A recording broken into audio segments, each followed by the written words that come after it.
So when people walk into a theater, they're expected to sit silently as they watch the action of the play unfold before them. It's a passive activity. There's no active engagement, no role for the audience to play. I suspect that this is why so many people think going to theater is boring. What's more, we have so many technologies to entertain us nowadays: movies, television, YouTube. It hardly seems like live theater has a place in the digital age. Still, there's no denying that there's a difference between theater and other forms of entertainment. I mean, there's something about being in the same space as the actors and watching the story as it happens in real time. Theater, more than any other art form, can confront us, disturb us, and make us think, staying with us even after the curtains have come down. The ancient Greeks understood the power of theater, and they knew how to use it well.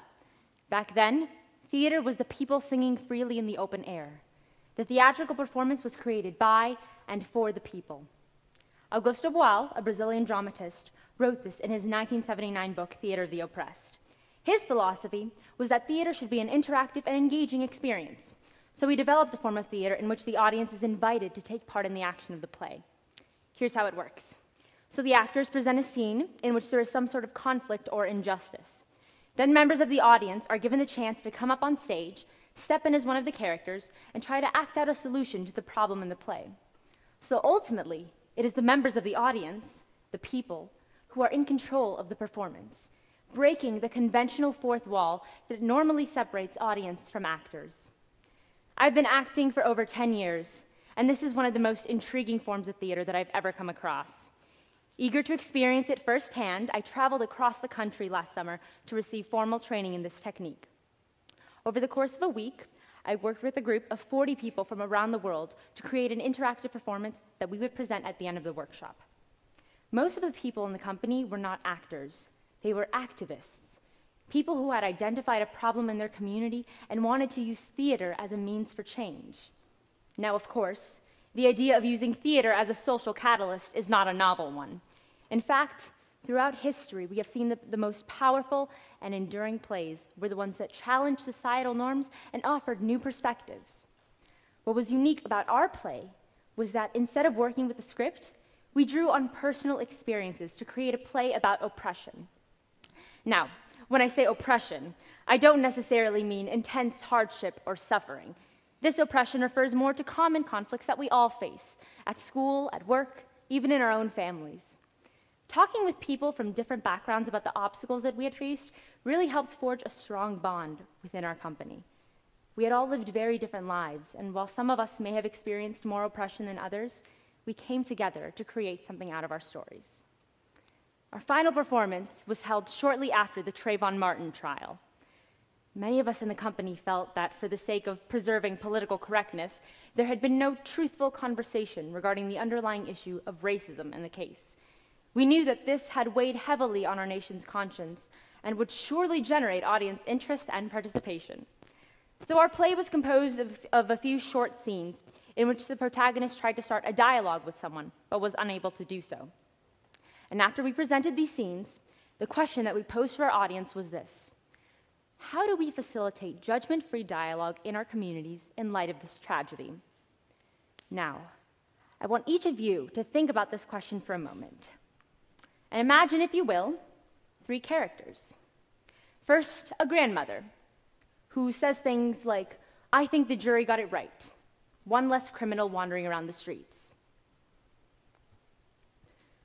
A sociology professor who refuses to talk about the trial in her class. And she says, "Well, let's be frank. We are primarily a white community. I mean, look around. It's just not relevant here."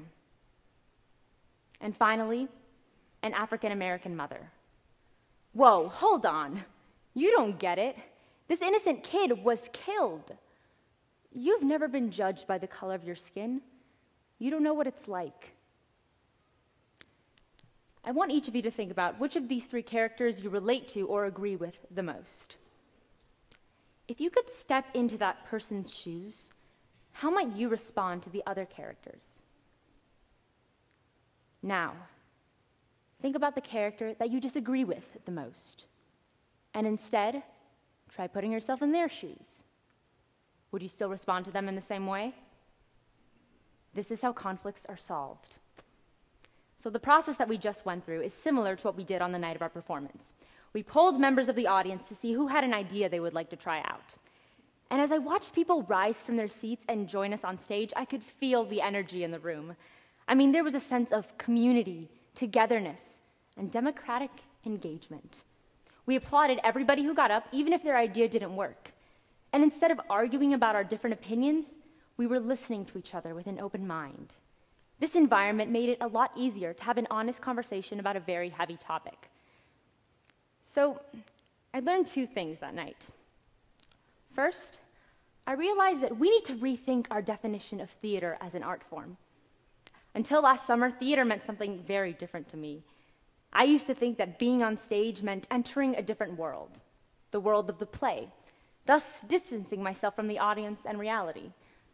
But participating in this interactive performance helped me see how the theater can be a space where audience and actor are connected and forced to look eye to eye. You know, as an actor, you're normally taught not to pay much attention to an audience's reaction in order to stay focused. And for the first time in my training, this rule was completely broken. And instead, I was holding out my hand to the audience, asking them, "What do you think?" The second thing that I learned is that theater is a universal language. It connects us all by addressing those struggles that are deeply embedded in the human condition. It allows us to say things that we normally wouldn't by stepping into the shoes of a character. And it also helps us empathize with those that we normally disagree with. This art form was meant not to separate us, but rather to bring us together. But over time, theater has become, for lack of a better word, elitist. We started separating audience members by social class so that the poorest citizens got the worst seats. We started charging more and more for admission, and now tickets to see a show on Broadway can range anywhere from $70 to $400. And this socioeconomic divide in theater audiences reflects the division in social classes that we see in everyday society. It's like that saying, art imitates life. We are living in an era in which people are more connected than ever by the internet, yet intensely divided socially, economically, and politically.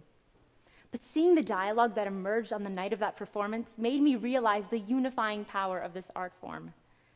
We may not all have had the same opinions, but we were able to share our ideas through the language of theater. Imagine if more people could communicate peacefully like this. I truly believe that by transforming the stage into a forum for dialogue, this kind of healthy conversation can be made possible almost anywhere. Theater connects us to each other and to our humanity. And when it is interactive, it is conducive to problem solving. And I think this is something that all communities can benefit from. Because whether we are actors in a play or members of an audience, each of us has a responsibility to strive for justice. Thank you.